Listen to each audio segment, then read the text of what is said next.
vous aurez peut-être de très bons amis, de très bons partenaires d'affaires, mais vous n'avez pas gardé contact. Donc, il n'y a pas de communication. Alléluia. C'est pareil. Quand nous ne communiquons pas régulièrement avec le ciel, la ligne téléphonique, c'est pareil. Ensuite, quand on prie, cela exprime notre dépendance à Dieu. En fait, chaque fois que tu es en train de prier, tu es en train de démontrer à Dieu que tu reconnais que sans lui, tu ne peux rien. C'est une preuve d'humilité en fait. Les gens qui sont orgueilleux, qui pensent qu'ils peuvent faire tout eux-mêmes, ils ne prient pas. Ils disent, oh, laissez. J'ai vu ça, chacha. Mais toi, pendant que quand tu es en train de prier, quand tu dis Seigneur Jésus, je te prie, tu es en train de démontrer à Dieu, c'est une façon de dire à Dieu, hey, Dieu, tu sais que moi-même là, je suis rien. Sans toi, je suis rien. C'est ça que ta prière est en train de démontrer. Et quand quelqu'un a cette attitude d'humilité, Dieu est prompt à lui venir au Seigneur. Jean 15, verset 5, il dit, sans moi, vous ne pouvez rien. Il dit, je suis l'arbre et vous êtes les branches. Sans moi, si une branche est séparée de l'arbre, elle meurt. Alléluia. Amen. Ensuite, la prière est la chose qui nous allie avec le cœur de Dieu. Beaucoup de personnes pensent que quand ils prient, ils font que Dieu change ta vie. Non. Ta prière ne change pas Dieu.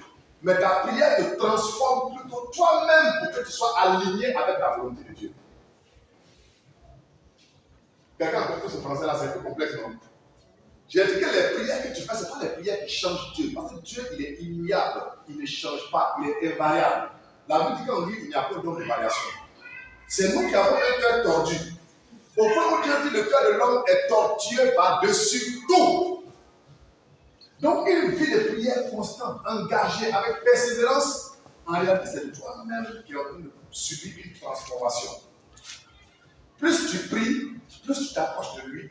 Plus tu pries, plus tu t'approches de lui. Et plus tu t'approches de lui, sa nature déteint sur toi. Sa nature te contamine. C'est pourquoi l'apôtre dit que nous travaillons jusqu'à ce que nous ayons atteint la stature parfaite de Christ. Ça veut dire que c'est chaque jour. Chaque jour, chaque prière que tu fais te rapproche de plus de Dieu. Chaque prière que tu fais renforce un peu plus l'intimité avec Dieu. Or, plus tu es intime avec Dieu, plus ton cœur toi-même est changé, est transformé. Parce que quand tu pries, tes projets sont filtrés par Dieu pour les rendre conformes à sa volonté. Ensuite, la prière entretient le feu de l'amour pour Dieu. Un chrétien qui prie régulièrement, il garde un cœur sensible, allumé, passionné pour le royaume de Dieu. Sans prière, ce feu la s'éteint, la froideur, la tiédeur s'installe. Amen. Amen. La Bible dit en Romains 12, verset 11, ayez du zèle et non de la paresse. Soyez fervents d'esprit. Servez le Seigneur. La vie de prière entretient ton zèle. Je vais poser la question. Depuis dimanche passé que tu as entendu ce merveilleux message sur la prière, qui a prié au moins une heure? Elles sont 2, 3 secondes, 4. Et nous les autres, qu'est-ce qu'on a fait?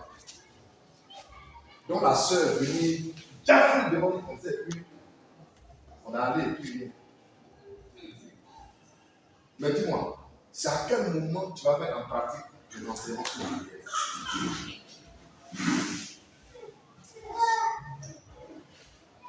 À quel moment tu vas mettre en pratique? Bon, c'est pas moi. Hein? Elle a donné l'enseignement. C'était pour que tu ailles le mettre en pratique. Mais 4 personnes seulement ont mis en pratique.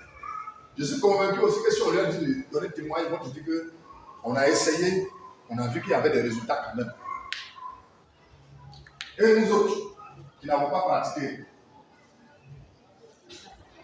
d'après la vieille mouche, c'est pas comment, hein. C'est pas comment, hein. Si quelqu'un nous enseigne, on n'a qu'à pratiquer. C'est pas de nous à la personne qui nous enseigne davantage. Amen. Ensuite, la prière crée un lien de confiance et de révélation. Les secrets de Dieu sont pour ceux qui cherchent sa face dans la prière. Ce que beaucoup de personnes ne comprennent pas, mais tu es dans l'église, toi, tu ne reçois jamais de révélation, tu n'as jamais de vision. Même rêve, simplement, tu ne fais plus de rêve. Et puis la soeur l'a vu, le frère l'a vu. Chaque jour, c'est lui qui dit j'ai eu une révélation. Et puis quand on fouille, on s'en rend compte que les révélations, c'est vrai. Chaque jour, il dit j'ai eu une révélation. On fouille, on s'en rend compte que les révélations, c'est vrai. Et puis toi, tu commences à devenir jaloux. Tu comprends? Quand tu es trop jaloux, même tu deviens sorcier, tu commences à dire les restes de Python. Pourquoi c'est lui la révélation que tu es là? Mais est-ce que tu sais combien de temps il passe dans la prière? Est-ce que tu sais quel est le feu qu'il a allumé dans la prière? Pourquoi toi aussi tu ne peux pas avoir des révélations? Tu veux marcher comme ça. Tu veux marcher comme ça. Dans la vie où on est là, où c'est déjà compliqué là, toi tu veux fermer les yeux pour marcher. Tu ne veux pas prier pour que Dieu n'ait pas ouvert aussi les yeux pour que tu puisses voir clair. Au moins tu sais que je ne dois pas toucher mes traits. Pour le moment, il ne peut pas faire. Mais si elle ferme les yeux là, il y a touché les traits. Hey! Voilà comment les gens qui ne prient pas marchent. Le monde est miné. Je vais vous expliquer un peu ce que c'est qu'une mine. Dans l'armée, il y a des armes, des types de bombes qu'on appelle des mines. Les gens enterrent ça sous le sol, comme des pièges. Et quand tu marches dessus, si tu entends en bas de ton pied, crête, la seule chose que tu dois faire, c'est de bouger. Ah oui, c'est comme ça. C'est-à-dire que tu es en train de marcher. Les militaires connaissent ça quand ils sont sur les champs de guerre là. Tu es en train de. Tu es malin. Il faut t'asseoir et puis tu as ouvert. Mais si tu as bougé ton pied là, tu es non mort. Oui. Parce que c'est les goupilles. Quand tu marches dessus, ça déclenche la goupille. Donc le ressort qui a mal, le ressort est foutu en fait. Ton pied, de quoi ça déclenche le ressort. Donc en relâchant ton pied, le ressort va produire son la bombe. Boum! Donc généralement quand vous êtes deux, bon, voilà encore les chrétiens qui n'aiment pas être à deux. Lui, il veut être seul, isolé, tout le monde isolé. Tu ne veux pas une communauté. Mais quand ils sont deux, les soldats sont deux ou trois, quand ils entendent, il dit, oh, j'ai marché sur une mine. C'est les autres là. Lui, il ne peut rien faire. Hein. Le moment il geste, il meurt.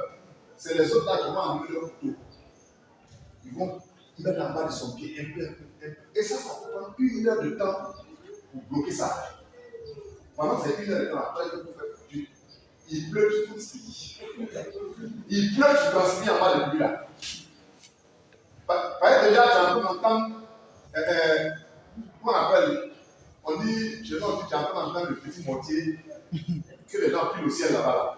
Tu entends au ciel là-bas, ils sont en train de préparer sorcier pour t'accueillir au ciel. Alléluia. Amen. Alléluia. Et donc, quelqu'un qui prie beaucoup, il aura des révélations. Et tu vas te rendre compte c'est-à-dire qu'il remporte beaucoup plus de victoires que toi. Parce que la communion qu'il a avec Dieu, Dieu s'est dit, je ne peux pas faire telle chose sans révéler à mon serviteur. Alléluia. Qui connaît un verset qui dit que Dieu nous révèle des choses cachées en nous? Arc de David a chanté ça. Jérémie 33, verset 3. Invoque-moi au jour de la détresse et je te répondrai. Je te révélerai les choses cachées. Il dit invoque-moi, ça veut dire prie-moi, prie-moi, demande-moi. Je vais te révéler les choses cachées, les choses que tu ne savais pas. Et quand vous allez marcher sur une route, quand les autres vont partir en masse sur un chemin, tu vas dire non, moi je prends tel chemin. On va là, il est fou. Mais tu prends le chemin, tu arrives safe. Eux, ils prennent l'autre route là. C'est bizarre. Alléluia. Pourquoi nous devons prier avec sans relâche? Parce que certaines victoires ne s'obtiennent que par la persévérance. On a le cas de Daniel. Quand l'ange vient vers Daniel, vous trouverez ce passage de Daniel chapitre 10, verset 11. Quand l'ange vient vers Daniel pour lui donner une réponse, il dit à Daniel, dès le premier jour où tu as ouvert la bouche, tu as eu à cœur ta prière a été entendue au ciel. J'ai été envoyé. Mais j'ai été bloqué par le roi des Mèdes et des Perses pendant 21 jours. L'ange a été bloqué dans l'atmosphère. Et il dit, il a fallu que finalement l'un de nos chefs, Michael, vienne à mon secours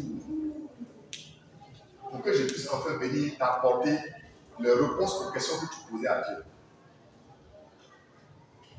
Amen. Daniel est resté à prier pendant 21 jours. Pourtant, la Bible dit le premier jour où le Saint-Père qui a eu à cœur, sa prière est un peu au ciel. Mais pour qu'il puisse recevoir la réponse, 21 jours. Le cas de Daniel, c'était une question nationale.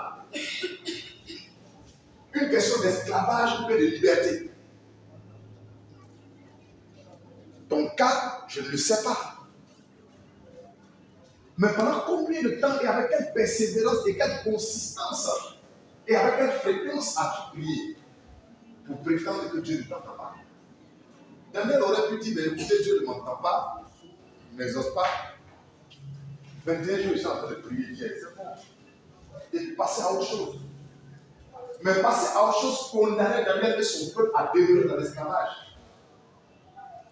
Passer à autre chose condamnait Daniel à rester aveugle des événements futurs. Passer à autre chose condamnait Daniel à rester dans son état d'esclavage. Il n'aurait jamais franchi les échelons pour devenir ce qu'il a été. Et toi, tu es déjà passé à autre chose. Il a prié pendant 21 jours. Et ça, c'est pas beaucoup de sujets. Ça, c'est un seul sujet. Et puis, c'était même pas quelque chose qu'il voulait recevoir. C'était des réponses qu'il attendait de Dieu. Juste des questions qu'il pose. J'ai dit, est-ce que demain c'est le 5? La simple question que j'ai posée, la simple réponse que Awa a donnée là, pour me dire, c'est oui, demain c'est le 5. Bon, entre nous, en quoi est-ce que ça a un impact visiblement? En quoi est-ce que ça a un impact? Mais pour obtenir cette simple réponse-là, je vais crier 21 fois. Est-ce que demain c'est le 5? Est-ce que demain c'est le 5? Ah ouais, est-ce que demain c'est le 5? Est-ce que demain c'est le 5? Est-ce que demain c'est le 5? Est-ce que demain c'est le 5? Jusqu'à 21 fois. Et puis c'est maintenant, Awa a envoyé sa fille qui est assise devant elle. Va dire à papa et l'homme que effectivement demain c'est le 5. Elle dit viens. Et puis, voilà, bloquée. Voilà. Ouais, elle est bloquée. Hein. Pendant ce temps, il y a longtemps, elle l'a envoyé. Pourquoi est-ce que c'est passé non? Elles ont suivi la scène.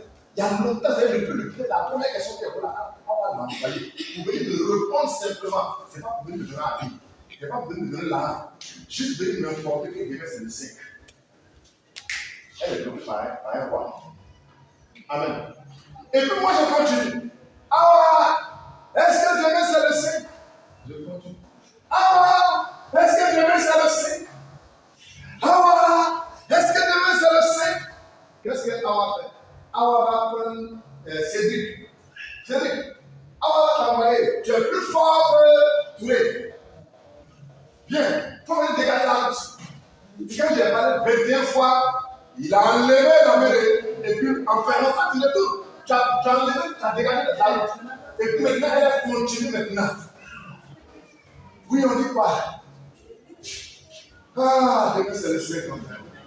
Merci. Vous voyez, c'est un peu ce qui s'est passé dans l'histoire de Daniel. Si Daniel avait arrêté de prier, il n'aurait pas eu sa réponse. Bon, maintenant pour toi, là, ce n'est pas la réponse. Hein.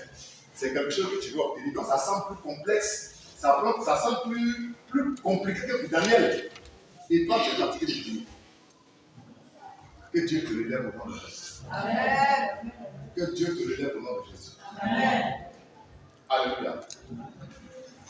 Beaucoup de chrétiens abandonnent trop vite. Vous allez souvent planter la graine par la prière et vous ne l'arrosez pas par la persévérance. Quand vous persévérez, c'est une preuve de foi et de maturité. Ce n'est pas de la folie. C'est ça qu'on appelle la foi. Galates 6, verset 9 dit, ne nous lassons pas de faire le bien. car nous moissonnerons au cas convenable si nous ne nous lâchons pas. Quelqu'un qui fait champ et puis il ne va pas désherber dedans. Bon.